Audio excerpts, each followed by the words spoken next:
మీరు చూస్తున్న మిర్చి రకం వచ్చేసి ఆర్మూర్ మిర్చి అండి. ఆర్మూర్ మిర్చి క్వాలిటీ ప్రకారంగా చూసుకుంటే డీలక్స్ మిర్చి అండి. ఈరోజు గుంటూరు మిర్చి మార్కెట్ యార్డ్లో అయితే 12,800 రూపాయలు అమ్మకం జరిగింది.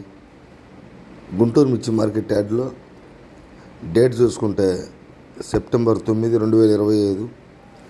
ఎందుకంటే ఆర్మూర్ కూడా కొంచెం మార్కెట్ అనేది కొంచెం ఒక 200 రూపాయలు స్లో ట్రెండింగ్గా కనపడుతుంది. కొన్ని రకాలకి స్లో ట్రెండింగ్, కొన్ని రకాలు సి రకాలు DD341 ఈ రకాలకి బాగానే ఉంది. కానీ ఆర్మూర్కి కూడా క్వాలిటీ అయితే మీరు చూస్తుంది డీలక్సేనండి. కొంచెం మూమెంటు లేకపోవటం వల్ల 12,800 రూపాయలు జరిగింది.